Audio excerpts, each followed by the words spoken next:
Welcome back to the Kahler Podcast. Today we're talking about the Kahler Hybrid and also a brand new finish that we're really excited about. We're rolling out a black on black hybrid where the base is Black Krome and everything else is black nickel.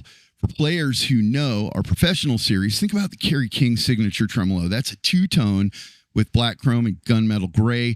The new hybrid finish gives you that same menacing vibe. And to kick it off right, we're going to be running an introductory sale with the 10% off the black on black hybrid within the first 2 weeks of release. So if you've been waiting for a hybrid, this is the time. How you doing, Gary? I'm doing good. How are you this morning, Eddie? Oh, I couldn't be better. I'm real excited about this bridge. So let's start with something that a lot of players want to know. Is the hybrid made in the USA? Absolutely. It's made in Fullerton. What's inside the hybrid that makes it different than the professional series? So the function is the same. The hybrid, yes, is brass cam, brass rollers. Some people will notice that the hybrid is right-handed only. Why is that? If you want a left-handed one, you can buy a Pro, which will go both ways. This is a production piece. So essentially, it's production cost. It isn't going to have 100% of the features and benefits that a Pro would. One thing I've noticed when working with players is how flexible the setup is with the hybrid.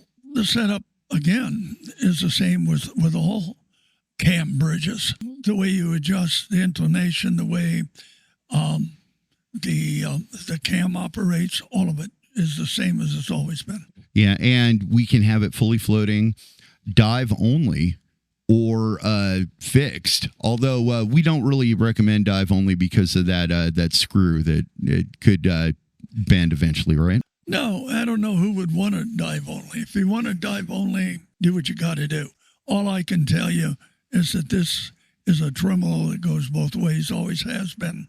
The same as the Pros do. So as far as stability, tuning stability, how does the hybrid compare to the professional? Well, there is no difference as far as tuning stability. It's basically the same mechanical means doing the same thing. As far as the hybrid goes, we've established that it's made out of the same materials in the same exact machine shop by the same exact people. Are there hybrid parts and professional parts, or do we just have only the one kind of part? When you want to buy a professional piece, you have selections on what kind of cams you want. You want a steel cam, you want an aluminum cam, you want a brass cam. All the materials and substrates are the same. With a hybrid, you get 360 half art brass, the same as you would if you ordered a brass cam on a professional. So the only difference simply is this is a 3-hole cam and the Pros are 5-hole cam. There's not separate professional parts and separate hybrid parts except for that cam. Everything else from the rollers to the plate, everything is the same thing because it wouldn't make any sense to make separate hybrid rollers. So those are Pro rollers on there. Look, all Kahlers is like an erecto set.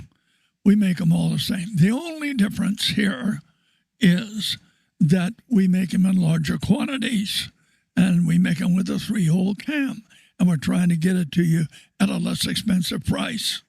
That's it. So you don't have the options of a lot of things that you do on the Pros. And that's essentially just so that we can put a bunch together all at the same time, whereas I know that with Pros, we'll usually have them sitting out in certain colors with the 3 different cams on them with no rollers waiting to be assembled. So this has got to cut down a lot on production time, therefore passing the savings on to the customer. Well, look, quantity dictates the price. We're making this in quantity, so therefore we can sell it for less. And what you see is what you get. So this essentially has all the same things going on as the original professional, the 2300 back in the 80s, but with the addition of the lock-off and the ergonomic plate that's been redesigned. Other than that, right hand only, brass cam, brass rollers, that's exactly the way that the 2300 was back in the 80s, correct? Yes. Well, back in the early 80s, yes. So essentially, What it sounds like to me is the hybrid is the same exact quality as the professional if you're not left-handed, and if you don't want a palm bar up in the top hole or something like that, and you don't really have a preference as far as cam or roller substrate, get a hybrid, save a couple bucks. Well, yes. And just to remember this also on the pros, on the rollers, you got an option of Teflon glass on the rollers. You got stainless steel. You got 360 half hard brass. So you got many more options. That's the whole thing.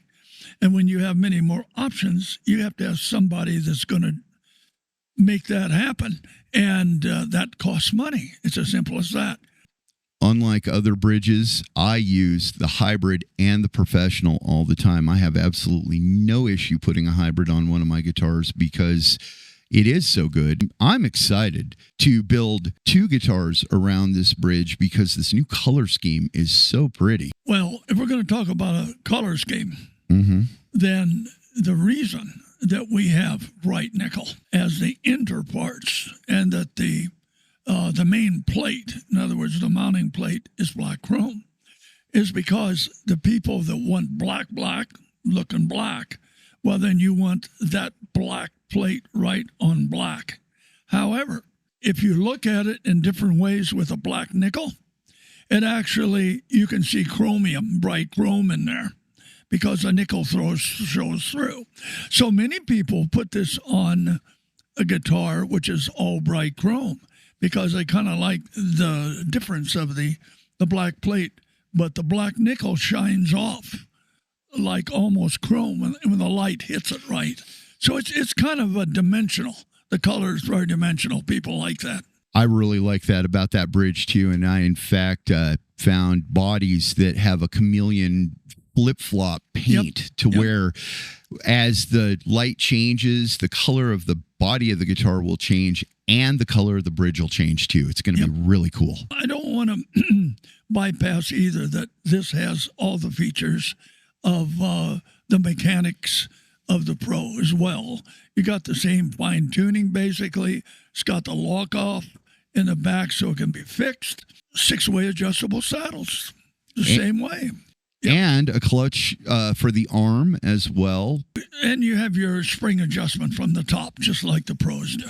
Thank you for bringing that up, because that is something that when people realize that it is so much easier to set this thing up, people will argue because, you know, it can look a little intimidating and complicated, but the truth is this is a much, much easier bridge to set up, and especially to balance the string tension and the spring tension.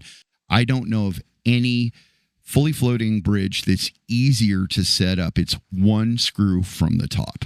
You can adjust the saddles in the width you want, anywhere from 2.30 to about a 2.125. Yep, split those pole pieces right down the middle. It will go tighter than Gibson spacing, and it'll go wider than Fender spacing, so you're not in any kind of trouble in any way. That's principally the features and benefits of it. There's one more that I wish everybody knew, because I think that if everybody knew this, all of a sudden they'd be buying cam bridges. You cannot palm mute this out of tune. It's physically impossible because of the physics of a cam bridge.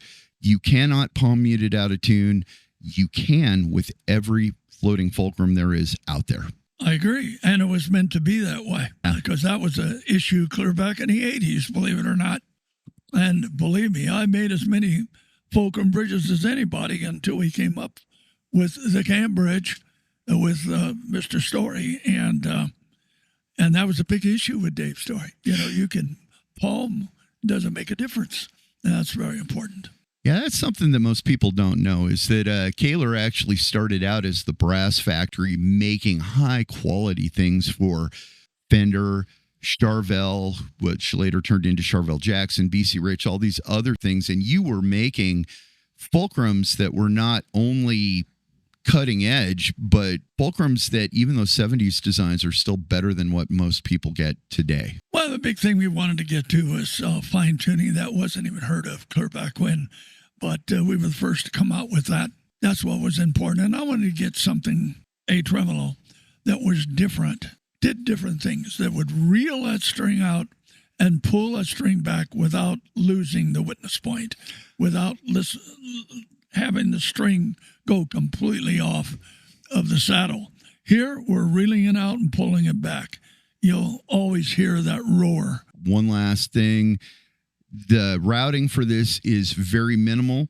The front two mounting screws are designed to line up with the outer two mounting screws of an American spacing Fender 6-hole bridge, not because of any other reason than American spacing was all that Fender made at the time. I mean, this is going all the way back to what prototypes started in 81, 82? Yeah, it did. And by the way, I might mention they get a template for doing that routing as well. And a bonus set of heavy springs so that you can also change the feel if you want. And you also have the option to add a heavy bar at the time of purchase and get a little bit off of that. So you can make this thing feel like a fulcrum, have it be a fixed bridge, dive only, that traditional, extremely light Kahler feel to it. Whatever you want. And all parts for the Professional are compatible with this. So if you decide that you want to change your rollers or you want to change your cam, you can do that. Yep, sure can. There's a lot of options available. But the main tremolo is what you see, is what you get, is right here. I always feel like I'm forgetting something because this thing really is packed so full of options. But you know what? We could go on forever. And I know that everybody's got a busy life. And Gary, I know that you're incredibly busy. You've got to go and run this company. So, made in the USA, high quality, special limited edition, black on black, custom color, 10% off for the first 2 weeks of October, or as we call it here at Kahler, Rocktober. Rockin' October, Rocktober. So until next time, this has been Eddie for Kahler. And this is Gary, and let us hear from you. See you next week.